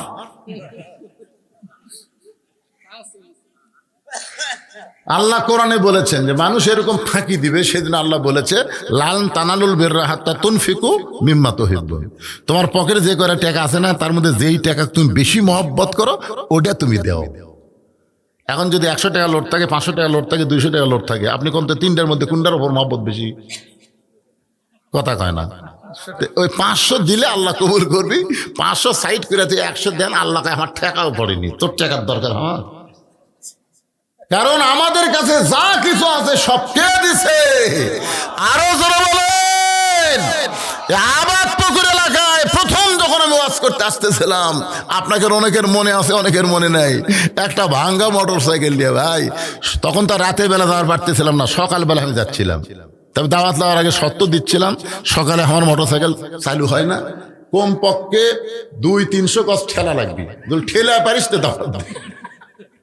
তখন ওই সকালে বিদায় নেবো, মুড়ি টুড়ি মাকে খিলে আমার কয় হুজুর এখন আপনি যাবেন? কি করো ভাই এখন যাই। তখন ওরা 2-3 জন হাত পিছনে ঠেলে, হুন্ডে ঠেলে, ঠেলতে ঠেলতে 2-1 দিন চালু হয় না, এতই ঠান্ডা হয়ে গেছে, চালু তখন হয় না। তখন কি এই ভাঙ্গা হুন্ডা লাগ দাওয়াত দিয়ে যাবি না রে, আর হুন্ডা ঠেলতেই কাম সারা। আর যদি চালু হয়, ভট ভট ভট চালু হয়। আমি সেই সময় থেকে ওয়াজ করতেছি, বুঝলেন? আমি সারা জীবন যত টাকা কামাই করছি, যারা দাওয়াত দিবার যায় তারা যায় নিজের চোখে দেখে আসে। 12 শতক জায়গার থেকে 235 শতক জায়গার উপরে মসজিদ, মাদ্রাসা, ইতিমখানা, কমপ্লেক্স, সাইদি হুজুরের কনফারেন্স হল এবং মহিলা মাদ্রাসা 3 তলা। একটা টাকাও কারো থেকে দান সাদকা নেওয়া হয় না। সমস্ত টাকা হলো আপনারা ওয়াজের পরে যা দেন, এইটা দিয়ে আমি এগুলো তৈরি করি। কারণ ওসমান গনির জীবনী পুরো দেখছি। আল্লাহ নবী ওসমান গনি ডাক দেব, ওসমান আল্লাহ তোমাকে কত সম্পদ দিয়েছে তুমি হিসাব জানো? ওসমান গনি বললেন, ইয়া রাসূলুল্লাহ, আমাকে আল্লাহ যত সম্পদ দিয়েছে এই সমস্ত সম্পদ যদি গুদামে রাখি, এই গুদামে তালা দিয়ে ওই তালার চাবি টানতে একটা উট হিমশিম খায়, তাহলে কতগুলো গুদাম, গুদাম ভর্তি মাল, গুদামে তালা দেয়া ওই তালার চাবি টানতে একটা উট হিমশিম খায়। রাসূল বলে, ওসমান আল্লাহ যদি তার সমস্ত সম্পদ ফেরত চায় তুমি কি করবা? এই কথা শোনার সঙ্গে সঙ্গে ওসমান গনি মারছে দৌড়। সাহাবীরা বলতেছে, রাসূল আল্লাহ, এই কথা শুনে ওসমান গনি দৌড় মারলো ভয়ে না কি জন্য? রাসূল বলে, তদন্ত না করে কোনো কথা বলা যাবে না। কিছুক্ষণ পরে সাহাবীরা সবাই নবী সহ তাকায় দেখে ওসমান গনি ওই চাবি বহনকারী উটটা রশি ধরে টেনে টেনে নবীর কাছে এনে বলতেছি ইয়া রাসূলুল্লাহ, শুধু গুদাম নয়, গুদামের মাল নয়, গুদামের তালা এবং গুদামের চাবি বহনকারী উটটাও পর্যন্ত আমি আল্লাহকে দিয়া দিলাম। সঙ্গে সঙ্গে নবী বলেন, আল্লাহ, ওসমান সব কিছু তোমাকে দিয়া দিল। ওসমান তো নিজের জন্য কিছুই রাখলো না। আল্লাহ বলে, হাবিব, কে বলে ওসমান নিজের জন্য কিছু রাখে নাই? ওসমান নিজের জন্য আল্লাহ এবং নবীকে রেখেছে। একজন মুসলমানের জন্য আল্লাহ নবী ছাড়া অন্য কিছু দরকার আছে? আর পকেটের টাকা থেকে আপনি দিচ্ছেন না, না দিলেন না দেন, জাগা মতো টাকা ঠিকই যাবি। কি কারণ টাকা থাকবি, হয় ডাক্তার খাবি, না হয় ইবির ধান লাগাবেন, মরা শীষ ভরাবি, খালি খালি ওষুধ মারবেন। আর আজকে খালি দান করেন, আর সদকাতু তারুদ্দুল বালা, দান সদকা করলে বালা মুসিবত আল্লাহ সব দূর করে দিবে। এবার এ ওয়াজ শোনার পরে একটা বস্তা চাউল দেওয়ার লোক নাই, এই সাইডে একটা লোক নাই। রফিকুল ইসলাম 5, আপনার একটা কবেন তো গোপন থনকে, রফিকুল ইসলাম 5 কেজি রসুন করবে দান। আল্লাহ রফিকুল দানকে আল্লাহ কবুল করেন, আল্লাহ নেক নিয়ত নেক আশা পুরা করেন, আল্লাহুম্মা আমিন। কে দিল? তা আপনাকে এই মাহফিলের সভাপতি, সেক্রেটারি, মাহফিল কমিটির সভাপতি নাই, সেক্রেটারি, কেশিয়ার, সদস্য, সেটাকে আগে দিছে না পরে দিবে?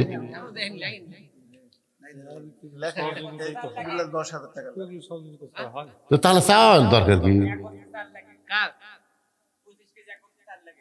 তুমি আবার দিবে? ও আচ্ছা। মুজাফফর বাড়ি কোন জায়গা হয় না? এই যাত্রাপুরের মুজাফফর কেবল স্মৃতিছে, ঈদের সামনে বসে আছে, মানে কি বুঝতে দেবে। 1 বস্তা চাউল 25 কেজি, জোরে বলেন মারহাবা।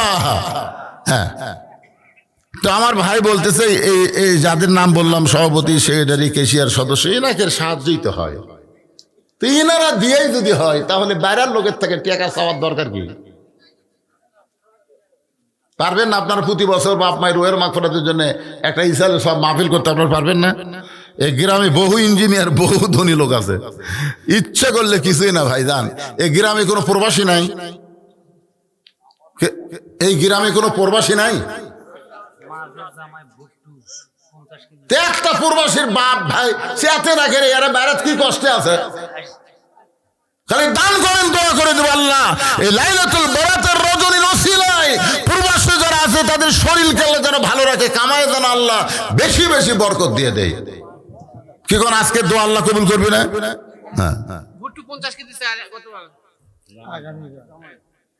এই গ্রামের জামাই ভুট্টু।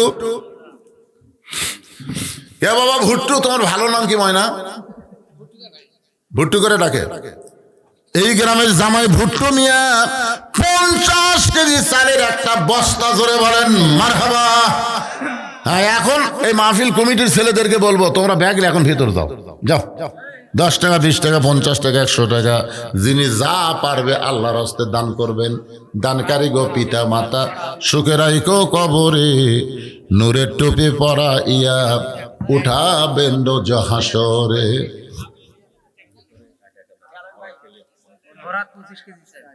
ফরহাদ কোন গ্রামে বাড়ি? এই গ্রামের ফরহাদ 25 কেজি চাউল করবে দান। 1 বস্তা চাউল দান করবে। আল্লাহ ফরহাদের দানকে আল্লাহ আপনি কবুল করেন। ওনার জামাই 1000 টাকা দান করবে। আল্লাহ জামাই শ্বশুর মেয়েরা দান করলো, শ্বশুর 1 বস্তা চাল আর জামাই 1000 টাকা। এই ছেলেবেলে দৌড়াদৌড়ি করিস না বাবা, টাকা লিয়া তারপর লড়েক তো। এই সবাই দেন, সবাই দেন, 10 টাকা, 20 টাকা, 50 টাকা। আজকে পবিত্র রাত ভাই যান, এ রাতের দিকে খেয়াল করেন, ভাগ্য রজনী, পবিত্র রাতে সবাই দান করবেন, দান থেকে মাহরুম হবেন না। অল্প হোক বেশি হোক, যা পারবেন দিয়ে দিবেন। আমার মায়েরা যারা পর্দার অন্তরে বসে আছেন, মা আপনাদের কাছে আদায় হবে, মায়েদের কাছে আদায় কি করবে রে? মায়েরা দান করবে বেশি। ওখানে লোক আছে, আমার মায়ের বিশ্বস্ত লোক পাঠাবেন, আমার টাকা নিয়ে আরেক দিকে না যায়। আমার মায়েরা আল্লাহর রাস্তা আপনারাও দান করবেন। আজকের পবিত্র রাতে বাপ মা যাদের মারা গেছে, বাপ মা রোহের মাগফিরাতে, ইমান আলী ইমান আলী 25 কেজি চাল করবে দান। ইমান আলীর দানকে আল্লাহ আপনি কবুল করেন। আল্লাহুম্মা আমিন। লিল্লাহি আকবার। আজকের মাহফিলের সম্মানিত সভাপতি সাহেব 10,000 টাকা ধরে বলেন মারহাবা। এটা মাহফিলের সভাপতি না মাহফিল কমিটির? উনি সভাপতি আমাদের সবসময়। মানে দুই কমিটির আপনি। আজকে মাহফিলের সভাপতি আপনি না, আবার এই যে মাহফিল কমিটি তার, আমরা ওইভাবে না, সবাই তা আপনি কি দিচ্ছেন? আপনি ইনশাল্লাহ আমরা তো দিই।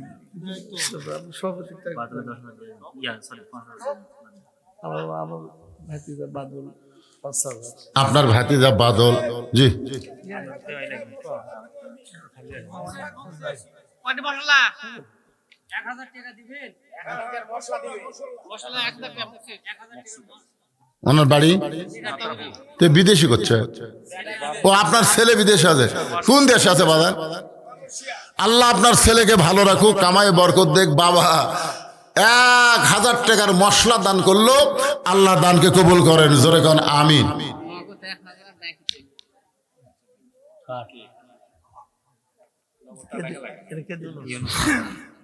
নগদ 1,000, 2,000, বাকি 3,000, নগদ 1,000। দেন, হ্যাঁ নগদ থেকে এটা দেন। ইউনুস আলী নগদ 1,000, আগামী বছরের বাকিতে 3,000 টাকা করছে দান। ইউনুস আলীর দানকে আল্লাহ আপনি কবুল করেন। আল্লাহুম্মা আমিন। কে যেন দিল 5,000 টাকা, সেটা করেন না। বাদল এই গ্রামেরই নাকি? এই বাড়ি পিছনে এই পিছনে বাড়ি বাদল আমার ভাইজানের ভাতিজা। ভাতিজা যদি 5,000 দেয়, চাচা কি দেওয়া লাগবে ওরা আন্দাজ করেই হয়ে যাবে। ভাতিজা 5,000 টাকা দান করেছে। বাদলের দানকে আল্লাহ আপনি কবুল করেন। আল্লাহুম্মা আমিন। কতবারে লবণ চালাতে একজন দিবে। কি কন, তার নাম কন। আগামীবার যত লবণ লাগবে বাবা জামাই এই প্যাকেট লবণ দিও, এই গরু খাওয়া দান দিও না। গরু খাওয়া লবণের মধ্যে বালু বেশি থাকে, দরকার নাই। আগামী বছরের তবারক পাকাতে যত লবণ লাগবে এই গ্রামের একটা জামাই দান করবে আল্লাহ। সে জামাইয়ের নাম কি?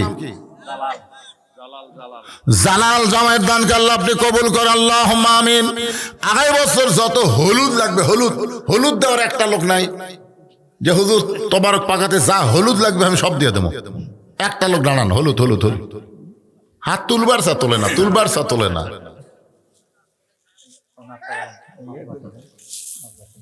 আমাদের সহসভাপতি আক্তার আলম, 5,000।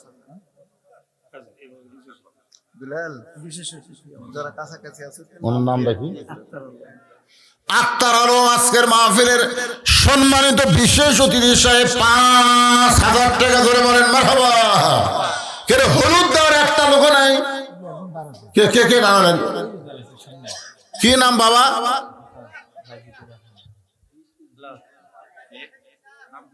কোন গ্রামের? সেকেন্দার বুঝলাম, গ্রামের নাম কি? মারিয়া।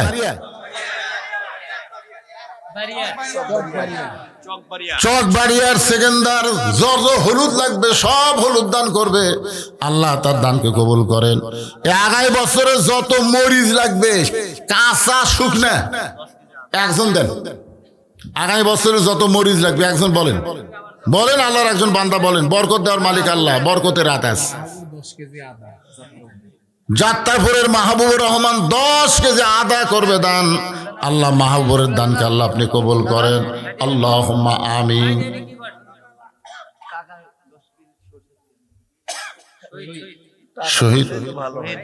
শহীদ 10 কেজি সরিষার তেল করবে দান। আল্লাহ শহীদের যাত্রাপুরের শহীদের দানকে আল্লাহ আপনি কবুল করেন। আল্লাহুম্মা আমিন।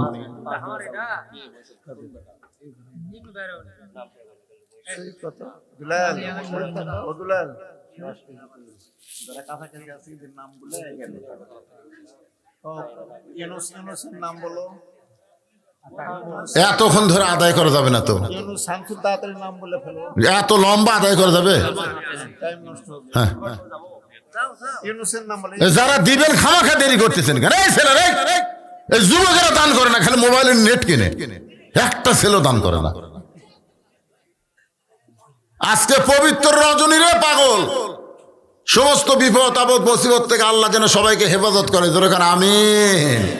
একটু জিকির করে লা ইলাহা ইল্লাল্লাহ, জোরে লা ইলাহা ইল্লাল্লাহ, লা ইলাহা ইল্লাল্লাহ, লা ইলাহা ইল্লাল্লাহ, লা ইলাহা ইল্লাল্লাহ, লা ইলাহা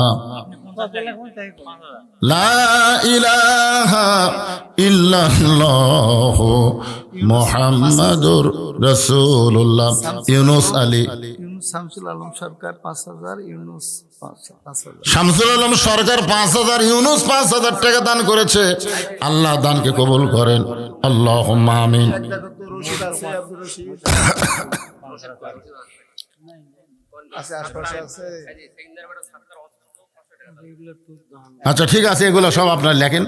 আর আদায়ের জন্য আমি বলবো না, এখন টানা ওয়াজ করা লাগবে কিছুক্ষণ। এই বাবা তোমরা আবার ক্যামেরা চালু করে দাও, আর আদায় শেষ। হ্যাঁ চালু করে দাও, কারণ এমন এক জায়গা নবী বসে আছে। ফাতেমা হাসতে হাসতে দরজা খুলেছে। ফাতেমা বলতেছে বাবা, হাসতে হাসতে দরজা খোলার কারণ হলো আপনার জুব্বা নিয়ে যখন আমার মাকে পড়াতে গেছি, আমার মাকে যখন জুব্বা পরাতে গেছি, এমন সময় ইয়ানজুরু বিনুরিল্লাহ, আমি নূরের চোখে তাকায় দেখি আমার মায়ের শরীরে আল্লাহ তাআলা জান্নাতের পোশাক পরায়া দিছে। আনোয়ার হোসেন যাত্রাপুর প্রবাসী আর কি 10,000। আনোয়ার হোসেন যাত্রাপুর প্রবাসী 10,000 টাকা দান করবে। আল্লাহ তার দানকে কবুল করেন। আল্লাহ নেক নিয়ত নেক আশা পরাক, আল্লাহুম্মা আমিন। সঙ্গে সঙ্গে আল্লাহ নবী বসা অবস্থায় মাটিতে এরকম একটা থাবা দিয়া চিৎকার করে কান্না করলেন। ফাতেমা বলতেছেন বাবা, আমার মায়ের শরীরে আল্লাহ জান্নাতের পোশাক পরায় দিছে।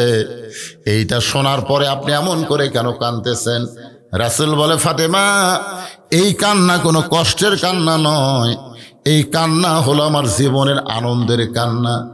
ফাতেমা তুমি জানো না, সর্বপ্রথম আমাকে নবী বলে যিনি স্বীকার করেছে, দুনিয়ার কেউ যখন আমাকে নবী বলে স্বীকার করে নাই, সর্বপ্রথম আমাকে যিনি নবী বলে স্বীকার করেছেন তিনি হলেন তোমার মহিয়সী মা, আমার বিবি খাদিজা। আমার বিশ্বাস, আপনি এগুলো লেখেন, এগুলো লেখেন। 5,000। বিদ্যুৎ 5,000 টাকা প্রবাসী দান করেছে। আল্লাহ দান, এতক্ষণ ধরে আমি ঘ্যাঙ্গালাম, তখন দিল না, কেবল ওয়াজ টান মারছি, এখন আবার শুরু করতেছে। এখন আর আপনাকে লেখাথন সময় লেখাথন দেখি, একটু মনোযোগ দেন। আল্লাহ রাসূল বলতেছেন, ফাতেমা সর্বপ্রথম আমাকে নবী বলে যিনি স্বীকার করেছে তিনি হলেন তোমার মা, আমার বিবি। আপনি বলেন তো, বউ হয়ে নবী বলে স্বীকার করা এটা কি চারটিখানির কথা? আমি যত বড়ই বক্তা হই আপনাদের কাছে হতে পারি, কিন্তু আমার বইয়ের কাছে, কারণ আমার সবকিছু জানে আমার বউ। কিন্তু খাদিজা সর্বপ্রথম নবী বলে স্বীকার করার কারণ হলো আল্লাহ নবীর ভিতরেও যা বাহিরেও তাই। এই কারণে আল্লাহ বলেছেন, লাকাদ কানা লাকুম ফি রাসূলিল্লাহি উসওয়াতুন হাসানাহ। সফলতা যদি অর্জন করতে চাও, দুনিয়ার সব নেতারে বাদ দিয়া মোহাম্মদ রাসূলকে তোমাদের আদর্শের নেতা হিসাবে গ্রহণ করে না। আমার নেতা, তোমার নেতা, যাই বলবার চাচ্ছেন না, মুখতা কেউ করছেন না, মরিয়া দেখেন। আছেন আমার মুক্তার, আছেন আমার ব্যারিস্টার, শেষ বিচারের হাইকোর্টেতে তিনি আমায় করবেন পার। আমি পাপী, তিনি জামিনদার। আল্লাহ যখন হাকিম হয়ে আমাকে আসামি বানায় বিচার শুরু করবেন, ওই সময় আমাদের নবী উকিল হয়ে, ব্যারিস্টার হয়ে আল্লাহর কাছে আমাদের পক্ষে উকালতি করে আমাদেরকে সুপারিশ করে জান্নাতে পৌঁছায়া দিবে। সেই নবীকে নেতা বলতে কি শরম লাগতেছে? হ্যাঁ, আমার নেতার চরিত্র ফুলের মতন পবিত্র, খোঁজলা দেখেন নামাজ পড়ে না, একক তো ওরই পাশে ঘুরতেছে ঘরে। জাগা মতো মার হবি, কিন্তু সাউন হবি না, কথা কন না কেন? এই জন্য একটু মনোযোগ দা বলতে হবে ভাইজান। আল্লাহর নবী নিজের হাতে খাদিজাকে কবরের মধ্যে নামায় দিচ্ছেন, দুই চোখের পানি গাল বয়ে টপ টপ করে পড়তেছে। আবু বকর রাদিয়াল্লাহু বলে, রাসূলুল্লাহ আপনি যদি এমন করে কাঁদেন তাহলে আমরা কেমনে সহ্য করব? রাসূল বলে, আবু বকর এই খাদিজাকে কবরে নামানোর সময় আমার বারবার অনেক কথা মনে হয়। কতদিন কত রাত্রেবেলা কলেমার দাওয়াত দিবার বাড়ি থেকে বের হয়ে গেছি। আবু বকর শোনো, কোনদিন সে রাত একটা হোক, দুইটা হোক, তিনটা হোক, তখন তার ঘড়ি ছিল না। আমি যখনই বাড়ির কাছে দরজায়, সঙ্গে সঙ্গে খাদিজা দরজা খুলে দেয়। রাসূল বলে, খাদিজা কোনদিন আপনাকে ডাকা লাগলো না, কোনদিন আপনাকে ডাকা লাগলো? ওগো আল্লাহর নবী শোনেন, আপনি যখন দরজার কাছে আসেন আমারে ডাক দেওয়া লাগবে কেন? আপনি হলেন মেশকাম্বর, আপনার দেহের সুগন্ধ আমার নাকে লাগে, আমি সঙ্গে সঙ্গে দরজা খুলে দিই। রাসূল বলে, খাদিজা তাহলে আপনি কি ঘুমাবেন না? খাদিজা বলে, হুজুর আমি ঘুমাতে চাই আপনাকে সঙ্গে নিয়ে, আমার বুকের উপর আপনার মাথা রাইখা আমি ঘুমাবার চাই। আমি সেই দিন একলা একলা ঘুমাবো যেদিন আমার মরণ হবে। রাসূল বলে, আবু বকর রে, আমার খাদিজা আজকে একলা একলা কবরের মধ্যে ঘুমাবে, আমার মন চাইলেও আমি ঘুমাতে পারবো না, এই কারণে চোখ দিয়ে দর দর করে পানি পড়তেছে। কবরে মাটি দিয়ে সবাই যখন কবর ছেড়ে চলে যায়, আল্লাহর নবী খাদিজার কবর ছাড়েন না। ঘন্টার পর ঘন্টা চলে যায়, কবরে আল্লাহ মুনকির নাকির পাঠায় না। এক সময় নবী বলে, আল্লাহ আমার খাদিজার কবরে কি আপনি মুনকির নাকির পাঠাবেন না? আল্লাহ বলে, হাবিব আপনি মুনকির নাকির কবরে যাবে, প্রশ্ন করবে, খাদিজা উত্তর দিবার পারবে না, আর এইটা দেওয়ার জন্য আপনি দাঁড়িয়ে আছে। ওগো আল্লাহর নবী শোনেন, আপনি যেমন খাদিজাকে ভালোবাসেন আমি আল্লাহ তেমন ভালোবাসি। নবী বলে, আল্লাহ খাদিজা আমার বিবি হয়, এই কারণে খাদিজাকে ভালোবাসি, কিন্তু খাদিজা আপনার কে হয় গো আল্লাহ? আল্লাহ বলে, হাবিব আপনি যখন ঘুমাইয়াছিলেন আমার বান্দি খাদিজা ঘুমায়নি। আপনি নবী ঘুমায় গেছিলেন কিন্তু আমার বান্দি খাদিজা ঘুমায়নি। ওই অন্ধকার কবরকে স্মরণ করে খাদিজা চোখের পানি বের করে কেঁদেছে।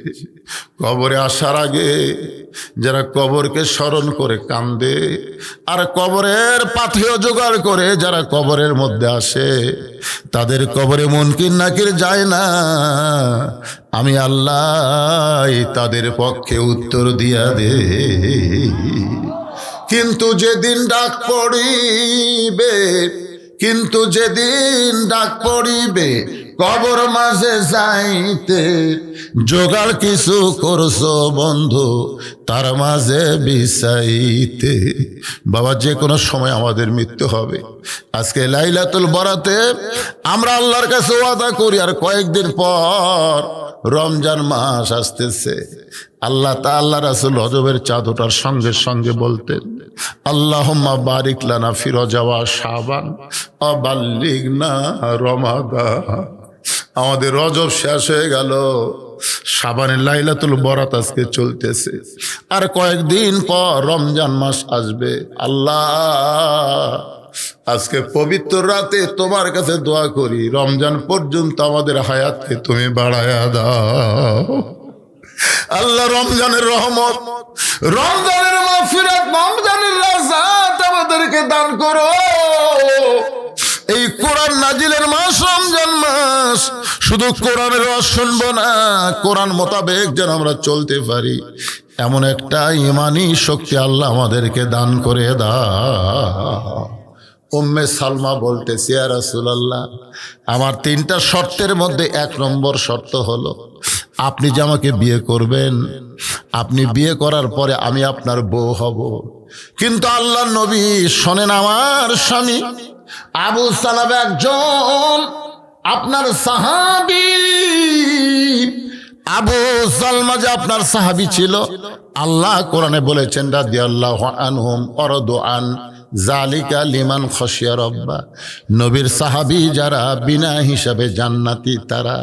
তাহলে আমার আগের স্বামী জান্নাতে গিয়া যদি ওয়ালা তাস্তাহি আনফুসুকুম, আল্লাহ কোরআনে বলেছে জান্নাতেরা যা চাবে তাই পাবে। তাহলে আমার আগের স্বামী যদি জান্নাতে আমাকে বউ হিসাবে চায়, তাহলে আপনার সঙ্গে বিয়ে বসে আমার কি লাভ হলো? আমার 1 নম্বর শর্ত হলো আমি যখন জান্নাতে যাব তখন আপনার বউ হিসাবেই আমি জান্নাতে থাকতে চাই, আমার আগের স্বামীর বউ আমি হতে চাই না। রাসূল বললেন তুমি কি পাগলি হইছো? নবীর সঙ্গে যাদের বিয়ে হবে তারা সবাই উম্মাহাতুল মুমিনিন হবে, তারা সবাই সমস্ত মুমিনদের মা হবে।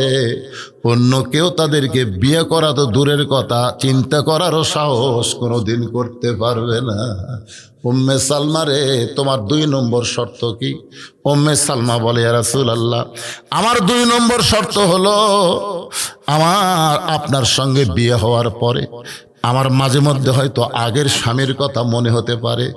কারণ বিয়ের স্বামী আর লিকের স্বামী, যার সঙ্গে আমার বিয়ে হয়েছিল, কতদিন কত স্মৃতি, যদি তার কথা আমার মনে হয়, আমার মনটা যদি ভার হয়ে যায়, আপনি কিন্তু মন খারাপ করা চলবে না। রাসূল বলে উম্মে সালমা শোনো, আমার সঙ্গে যখন তোমার বিয়ে হবে তখন তোমার আগে যে বিয়ে হয়েছিল এই কথা তোমার মনেই থাকবে না। কারণ আমি শুধু বিশ্ব নবী না, আমি হলাম পৃথিবীর শ্রেষ্ঠ স্বামী। জোরে কন্যা সুবহানাল্লাহ। উম্মে সালমা বলে ইয়া রাসূলুল্লাহ, আমার 3 নম্বর শর্ত হলো আগেকার স্বামীর পক্ষের একটা সন্তান আমার ঘরে রয়েছে, এই আমার সন্তান আপনার সঙ্গে বিয়ে হওয়ার পরে এতিম হয়ে যাবে, তারা দেখাশোনা করবে কে? কারণ তার বাপ মারা গেছে, এখন মায়ের কাছে থাকে। কিন্তু আমার বিয়ে যখন আপনার সঙ্গে হবে তখন আমার সন্তানের দায়িত্ব কে নিবে? রাসূল বললেন আলাম ইয়াজিদিকা ইয়াতীমান ফাআওয়া। উম্মে সালমা রে, এতিমদের যে কত কষ্ট এটা আমি নবীর চাইতে কেউ ভালো বোঝে না। রে উম্মে সালমা শোনো, আমার সঙ্গে যখন তোমার বিয়ে হবে তোমার আগের কারো পক্ষের সন্তানের দায়িত্ব নিয়ে আমি বাবার দয়া দিয়ে লালন পালন করব।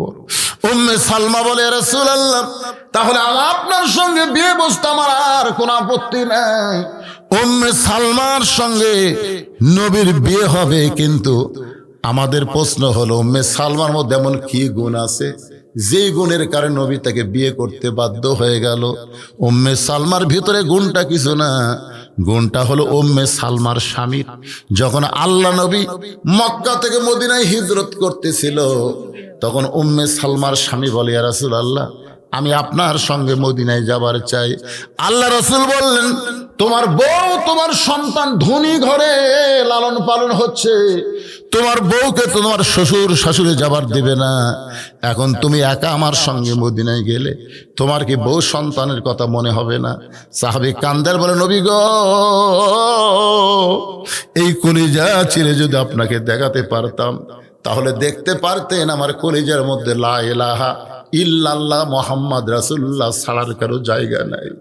আল্লাহ রাসূল উম্মে সালমার স্বামীকে নিয়ে মদিনায় হিজরত করলেন।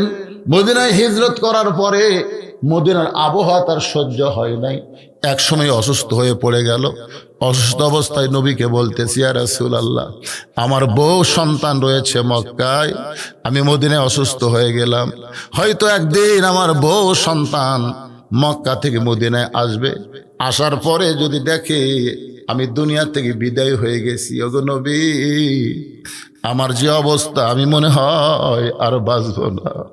আল্লাহ রাসূল আবু সালমাকে বুকের মধ্যে নিয়ে বলে সাহাবী রে, তুমি কেন আমার সঙ্গে মক্কা থেকে মদিনায় হিজরত করলা? মদিনার আবহাওয়া তোমার সহ্য হচ্ছে না।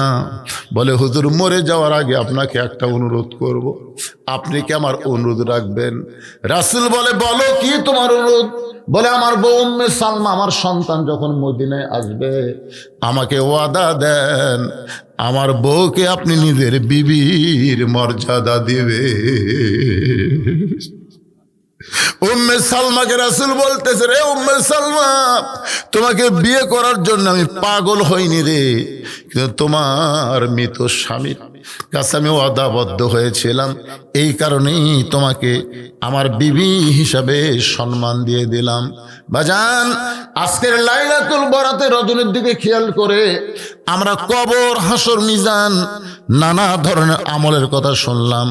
আমরা এখান থেকে বাড়িতে যাব, বাড়িতে যাওয়ার পরে আমরা তাহাজ্জুদের নামাজ আদায় করব। তাহাজ্জুদের নামাজ আদায় করে কিছু সময় জিকির আজকার করব, আমরা কোরআন শরীফ তেলাওয়াত করব। ফজরের নামাজ আল্লাহ যেন জামাতের সঙ্গে আদায় করার তৌফিক দেয়, ধরে কোন আমিন। এখন বলেন তো, তাহলে কি আজকের মাহফিল এই তারিখে হওয়া ক্ষতি হয়েছে? আল্লাহ যেন লাভবান হিসাবে কবুল করে। সকলে বলে আল্লাহুম্মা আমিন। ইস্তিগফার পড়ে আস্তাগফিরুল্লাহ রব্বি মিন কুল্লি জামবি ওয়া আতুবু ইলাই, আস্তাগফিরুল্লাহ রব্বি মিন কুল্লি জামবি ওয়া আতুবু ইলাই।